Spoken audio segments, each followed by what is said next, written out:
ډبوریم باندې و د حکومت سټریکلی دا آرډر دی دفعه 144 لګول یې څه بهر به نه وځو یوه وبا راغلي یې ټوله دنیا په مخ راغس یې خو بیا وګوره د قوم کې دوره غیرات و ننګ و درد و د خپل قوم ورڅخه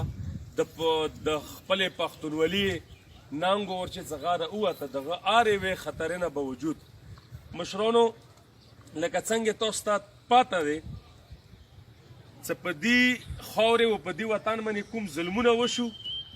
یو صحافي تاسو ټولې به پیژنو سلیم صفي صاحب هغه یوه تقریر کې دا دلایلو سره ثابته کړې وه چې دا نه د روهنګیا مسلمان سره شوی دی دا نه کشمیر کې شوی دی دا نه فلسطین کې شوی دی دا هېچېرته داسې ظلم نه دی شوی څه په یوه ځای په لکاو هزارو کورونه برباد په یوه ځای په هزارو خال مړ و بیا ایکسټرا جوډیشل کلینګ څه ورته ویلی شي څه په کومو په جیلونو کې د مو قیدیان مړېږي او څه کېږي ټولو خبرو نه تاسو خبر یو د ما مشرانو څوره پورې دا قوم په اتفاق نه وي شوی دا په غیرت و په ننګ راپرتلی نه وي دې خبرې نه بې پروا او ماورا څېره ما ته مرګ خو باسې مرځي که دې وبا چې مو ته مرګ راغلو نو بیا خو څه په غیرت مړ شي په ننګ مړ شي مرګ دن شهادت دی و تاریخ چې بیا ساتل شي دا قوم به در باندې ننګ کوي د مو عزتمندو د کومه واقعه څه وشوه دا واقعه ټول اورکزي قوم سره شوې دی دا واقعه ټول پښتون قوم سره شوې دی سړي د مو ډېر مړه شو خو د عزت په معاملې قومونه ورکېږي د عزت په معاملې قومونه ورکېږي نن تا ته ټول د پښتون قوم مخکې دا خبره ټولې دنیا ته لاړه په دینه ټوله دنیا خبره شوه او په دې تا سره ټولې دنیا سټینډ واغوسته تا سره ودرېده د نن څه دې حالات ته دا خال راغلی دي دا تا ته سوالونه کوي دا تا ته مینات کوي وزري کوي دا ځکه راغلی دي چې تا سره ټول پښتون قوم ټولې دنیا سټینډ اخیستی دی چې ظلم شوی دی بدترین ظلم شوی دی د ما عزتمندو تاسو په اتفاق سره و په اتحاد سره انشاءالله هغه خبره و هغه پریکړه او فیصله ورسره مو کوم څه کومه د دې قوم خوښه وي او کوم کې د دې قوم عزت وي و شاملی اوچتېږي و آینده دپاره دغه شانتې واقعه بیا نه کېږي مو نن راغلی یم دې دپاره راغلی یم چې قوم دا زه ډېره د غیرت مظاهره کړې دی ټول خال درنه خوشحال دي دعاګانې درته کوي چې کوم کوم ځای کې د مو قوم یوست دی اوس مو دې دپاره راغلی یم چې مو خپل مطالبات خو سره خپله منځ ولیکم چې باید مو دا مطالبې دي هغه مطالبات لیکن ضروری دي بیا چې څنګه مشرانو ویلو چې دې د ډبوري شډل ته دا چې د کوم خلکو دا کار کړی دی اب دا زیارتي و قوم نه دا معافي غواړي دا خو د مو د ټول ولس دا بالکل مشترکه مطالبه دی دې کې خو شک نشته خو هغه نه مخکې مطالبې لیکن و په هغه باندې ورسره خبرې کول دا ضروري شی دی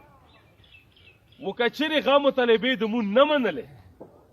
نو 1500 خلک یې مړ کړی دی وزیر مسجد ټول پښتانه ورباندې اسلام آباد ته لاړو یوه میاشت درنۍ وکړه رو انور اوس هم آزاد سر دی د ظلم قانون دی روان دی خو موږ خو به خپل فریاد کوو که نه حضرت علي رضی الله یو کال دی چې هغه سړی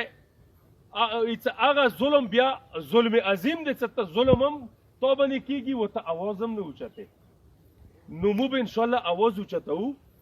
دا د مو د اسلافو دا د مو د نیکونو د احمد شاه ابدالي بابا نه راواخلې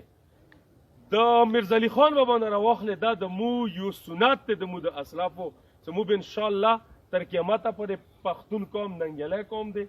بیا مو اورکزي قوم تاریخ تاسو وګورو سره ګړي یې چې انډیا کې ورباندې فلم جوړ شوی دی 21 سیکان یې از ټول ذبح کړي وو د فرنګي فوج والا په دې یخو کنډاو باندې چې دا دوې تورې لګېدلې دا چې د فرنګي فوج دغو د مو نیکونو دا چې تباه کړی دی د مو یو تاریخ دی یاره دا څه خبره نه دی خو جذباتو نه به هم کار نه خلو وخت بدل دی حالات بدل دی هغه شی به کوو چې کوم چې د مو د قوم عزت وي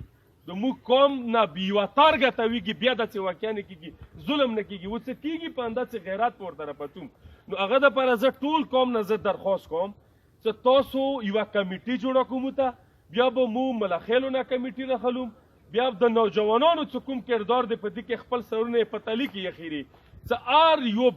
دباو نه و ار یو دغه نه ماوره هغو خبره و دا حق خبره اوچاته کړي ار یو دباوی برداشت کړی دنیا ته رسولی د ظلم هغو به خپله کمیټي راخلو نورو قومونو نه به خپله کمیټي څومره څه د مو قومونه ډېر وي څومره نور قومونه مو سره ولیاړي مو به مضبوط وو کمزوري به نه وو نو دې نه یوه کمیټي مو ته راغستل پکار دی نن د مو د قوم کمیټي هغه کمیټي به نورو قومونو سره خبره کی هغو نه کمیټي راخلي مطالبات څه کوم ارې اب د مو د قوم وي خو هغه مطالبات د ټول د اورکزي قوم وي څه هغه ظلم به هېڅ ته نه کېږي په اورکزو کې مطالبات د ټول اورکزي وي نو برای مهرباني دې ځنه نن مو ته ډیمانډ لیست څه کوم دی څه کوم د مطالبو والا لیست دی هغه راکول پکار دی و دې ځنه مو ته نن کمیټي م راکول پکار دی دې کې اختلاف ما کوو دې کې اختلاف ما جوړو برای مهرباني